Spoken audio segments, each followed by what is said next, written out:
بسم الله الرحمن الرحيم maanta waxaan rabnaa barnaamij oo ku saabsan midnimada Soomaaliya sidii ay iskugu darsameen iyo wixii ku horreeyay inaan ka hadalno marka dhinaca farsamada waxa ii joogo Cabdinaasir Cabdullaahi Cali marka anigoo ah Cabdirasaaq Maxamuud Hiraabe waxaan rabaa inaan ka hadlo bal midnimadii Soomaaliya sida ay gobolada waqooyi ay maaragtay ay midnimada daacadda uga ahayd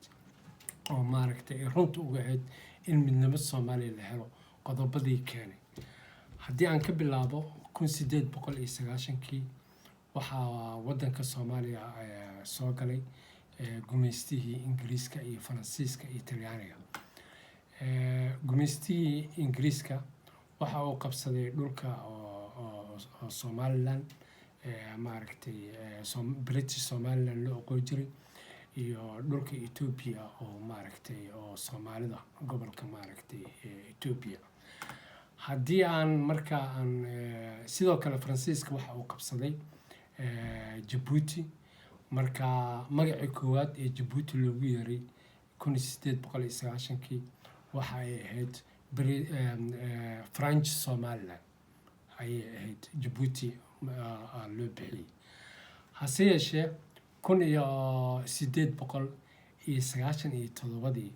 ayaa laga bedelay Djibouti magacii waxaana loo bixiyay dhulkii Anfarta iyo Soomaalida taas waxa ay xanuun ku noqotay oo maaragtay oo dareemay dadka Soomaaliyeed ee Somaliland degan waqooyiga Soomaaliya marka waxa ay ka sameeyeen waqtigaas mudaharaad maaragtay magaalada Hargeysa ee ka dhacday hase yeeshee taasi waxaa ka sii daran 1897 amba 97kii qofba sidoo u yaqaano ayaa waxaa magaalada Harar oo maaragtay lagu arkay ciidamadii ugu horreeyay ee Ethiopian markaas Ingiriiska wuxuu ku wareejiyay Harar marka gobolkaas oo Soomaalida oo ka haysto oo maaragtay Soomaali galbeed loo yaqaano waxa uu kala qaybiyay 3 qaybood qayb ilaa iyo maaragtay Mooyaale laga gaarayo Harar ilaa dhinacaas oo dhan waxa uu bixiyay maaragtay Harari Zone dhinaca kalena waxa uu bixiyay maaragtay Ogaadeniya hase yeeshee 1954kii amba 54 qofba sida u yaqaano ayuu wuxuu ku wareejiyay Ethiopia ayuu ku wareejiyay sababta keentayna ay tahay inuu saas u sameeyo waxa ay tahay markii uu soo galay 1897 markuu Harar soo galay ayaa mudaharaadkii ugu weyn ee waqooyiga Soomaaliya ka dhacay haddaan waxay rasuul taagno magaalada Harar maxay Soomaalida ugu banaan baxeen xilligaas magaalada Harar waxa dadka degan asalkooda waxay ahaayeen Cabbaasiyiin waxay ka yimaadeen Turkiga ilaa hadda luqadda looga hadlo waa Turki iyo Carabi sida Isbaaniyiinta u labisi jirtay ayay u labistaan boqolkiiba 90 luqadooda waa Turki waxa mucjiso ah ee magaaladaas ku yaalo 99 masaajid marka diinta 99ka masaajidna waxa ay leeyihiin magacyada Ilaahay sida Rasaaq maaragtay Kariim Malik Allah maaragtay Raxmaan Raxiim ay leeyihiin marka magaalo taariikhi ah ayay marka laga soo gudbo marka Cabdirasaaq su'aal ma aha laakiin macluumaad kale ahay inaan ku daro ayaan jeclaystay صح oo ah in magaalada Harar ay ahayd meeshii oo asaas magaaladii oo asaas Axmed Gurey waa kaas Axmed Gurey soo Turkiga macaawinin asiga naftigiisa dhalashadiisa waxa ay tahay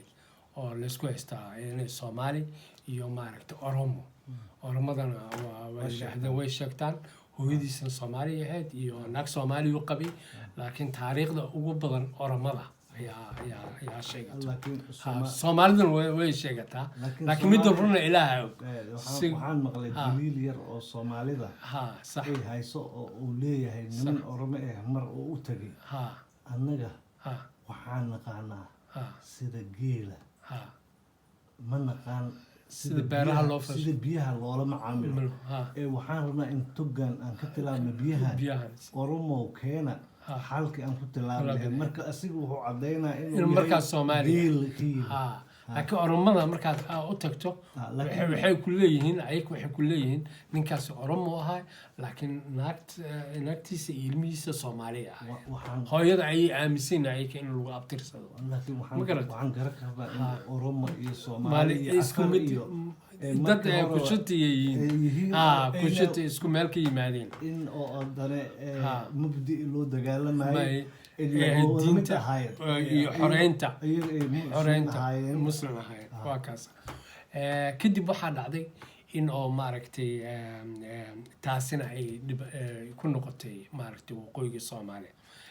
dhibaato ay u dareemeen banaanbax weyn ayay ka sameeyeen geeska Afrika waa markay ka dhacday banaanbixii ugu weynaa markii Harar la qabsaday dadka Hararna maysan sameynin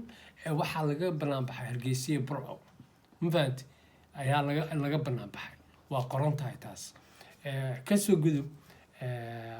kadib waxaa 1943 waxaa aasaasmay SYL oo ay la midoobeen xisbiyadii waqooyi iyo koonfurba xisbiyadii waqooyi ahaa 3 xisbiyo waaweyn SNM SNL iyo USB iyo 82 xisbi markaas kadib 45 waa markii la midoobay 1945 ayaa midnimadaas dhacday 15 sano kadib 15 sano kadib meesha ina cadeysaan rabaa midnimada waxay ahayd hadafka macnaha shanta Soomaaliyeed lagu raadinayo ayay ahayd marka way ka go'need gobolada waqooyi in shanta Soomaaliyeed la helo markii 1960 la isku darsamay marka dadku waxay dhahaan waqooyi way keeneen xornimo bilaa shuruud ayayna maaragtay ay ku soo biireen oo ay nagu soo darsameen maaragtay maxaa waa run bilaa shuruud ayay ku soo darsameen waxaana ka weyneed in la helo shanta Soomaaliyeed waxa ay ka samreen waxyaalo badan sida laba dawladood wax looma qaybsan sida maaragtay maxaan siinaysiin iyo maxaan ogolnahay okay waxaa lagu qabtay shirkii ugu weynaa waqtigaas magaalada Beledweyne baarka loo yaqaano magaalada afkeeda ku yaal Janta Kundishi waa baar caana ayaa lagu qabtay 3 week ayaa laga hadlayay midnimada Soomaaliyeed marka waqooyiga iyo koonfurta magaalada Beledweyne ayaa taariikhi ah ay ku midoobeen oo 3 week ahayd hase yeeshee baarlamaankii way saxiixeen arrintaas laakiin taariikh aan helayno madaxweynihii waddanka aadan cadde muusan saxiixin oo ilaa hadda maaragtay arrintaas su'aala ka taagan muusan saxiixin madaxweynaha kasoo gudub laakiin ma loo baahna weyn baarlamaanka hadduu saxiiba maya madaxweynaha loo baahan yahay waxa way Germanka fiiri dunyadu waxay tahay madaxweynaha amba Germanka wuxuusan saxiix hadda farmaajo hadduusan saxiixin 13 oday muqdisho loo sameeyay hadduusan saxiixin mihir gelayso waa inuu saxiixaa baarlamaankana way saxiixeen marka madaxweynaha awoodiisa loo baahan yahay kasoo gudub waa maxay midnimo marka aan u nimaado iyo waxa ay tarto aan u nimaado midnimada horta waxa ay tartaa waddanka difaaciisa kasoo qaad waddanka haddii lagu soo duulo hadda waqooyi iyo koonfur waqtigaasna ay maaragtay Ethiopia naftigooda ay ka cabsanayeen oo lagu soo duulo waa la isla wada difaaca